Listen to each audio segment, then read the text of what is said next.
Hi hello welcome back to our channel.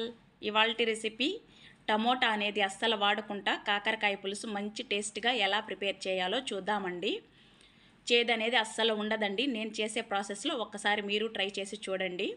కాకరకాయ అనేది పచ్చిగా ఈ విధంగా ఉండే విధంగా చూసి తీసుకోవాలండి. పైన స్కిన్ అనేది పీల్ చేసేసుకోవాలండి. చేసుకున్న తర్వాత సన్న స్లైసెస్గా ఈ విధంగా కట్ చేసుకోవాలండి. ఇప్పుడు ఈ కాకరకాయ ముక్కల్లో 1/2 టేబుల్ స్పూన్ పసుపు, 1/2 టేబుల్ స్పూన్ సాల్ట్ యాడ్ చేసుకోవాలండి. ఈ విధంగా యాడ్ చేసుకున్న తర్వాత మొత్తం ముక్కలకి పట్టే విధంగా ఒకసారి కాస్త ఫ్రెష్ చేస్తూ కలిపి పక్కన పెట్టుకోవాలండి. ఓ 5 నిమిషాల పాటు అలా వదిలేసుకోవాలండి. ఇప్పుడు 5 నిమిషాల తర్వాత వాటర్ యాడ్ చేసుకొని కాస్త నలుపుతూ అలా కడుక్కోవాలండి. ఓ 3 టైమ్స్ వరకు ఇదే విధంగా కడుక్కోవాలండి. ఇలా కడగటం వల్ల మనకి ముక్కల్లోని చేదు మొత్తం పోతుందండి. చూడండి, 3 టైమ్స్ వాష్ చేసిన తర్వాత ముక్కలు ఈ విధంగా వస్తాయి. ఇందులో చేదు మొత్తం పోతుంది. ఇప్పుడు నిమ్మకాయ సైజ్ అంతా చింతపండు నానబెట్టి పక్కన పెట్టుకోవాలండి.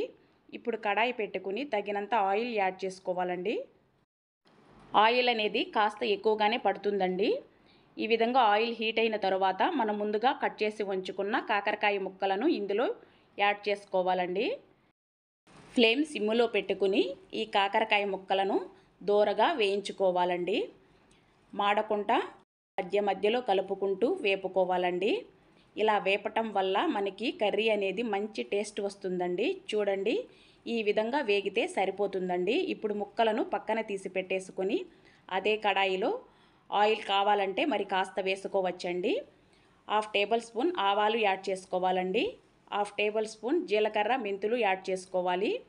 అది కాస్త వేగిన తర్వాత 3 పెద్ద సైజు ఉల్లిపాయలు యాడ్ చేసుకోవాలండి. ఉల్లిపాయలు అనేది కాస్త ఎక్కువగానే పడుతాయండి. మనం టమోటా అనేది అస్సలు వాడటం లేదండి. మన రుచికి సరిపడా సాల్ట్ యాడ్ చేసుకోవాలండి. 1/2 టేబుల్ స్పూన్ పసుపు యాడ్ చేసుకొని ఒక్కసారి మొత్తం మిశ్రమాన్ని కలుపుకోవాలండి. మనకి టమోటా అస్సలు వాడటం లేదండి. మనకి 3 డేస్ వరకు ఈ కర్రీ అనేది బయట నిల్వ ఉంటుందండి. ఫ్రిడ్జ్లో ఏమీ పెట్టనవసరం లేదు. ఇప్పుడు ఓ రెమ్మ కరివేపాకు, 2-3 పచ్చిమిర్చి యాడ్ చేసుకొని మరొక్కసారి మొత్తం కలుపుకోవాలండి. ఈ విధంగా కలిపిన తర్వాత మనం ముందుగా ఫ్రై చేసి పెట్టుకున్న కాకరకాయ ముక్కలను కూడా యాడ్ చేసుకొని మరి కాసేపు మగ్గిన తర్వాత 1/2 టేబుల్ స్పూన్ ధనియా పొడి, 1/2 టేబుల్ స్పూన్ మిరియాల పొడి, 2 టేబుల్ స్పూన్ కారం యాడ్ చేసుకోవాలండి. మనం స్పైసీ ఎంత తినగలమో అంత కారం యాడ్ చేసుకోండి. మరొక్కసారి మొత్తం మిశ్రమాన్ని కలుపుకుని మనం ముందుగా నానబెట్టి ఉంచుకున్న చింతపండు గుజ్జును ఇందులో యాడ్ చేసుకోవాలండి. ఇప్పుడు మొత్తం మిశ్రమాన్ని కలుపుకోవాలండి. ఇలా కలుపుకున్న తర్వాత చివరిగా కొద్దిగా బెల్లం ముక్క అనేది యాడ్ చేసుకోవాలండి. బెల్లం ముక్క యాడ్ చేయటం వల్ల మనకి పులుపు, చేదు మొత్తం కవర్ చేస్తుందండి. ఇప్పుడు పులుసు అనేది దగ్గర పడే వరకు ఉడికించుకుంటే ఎంతో కమ్మగా ఉండే కాకరకాయ పులుసు రెడీ అయిపోయిందండి.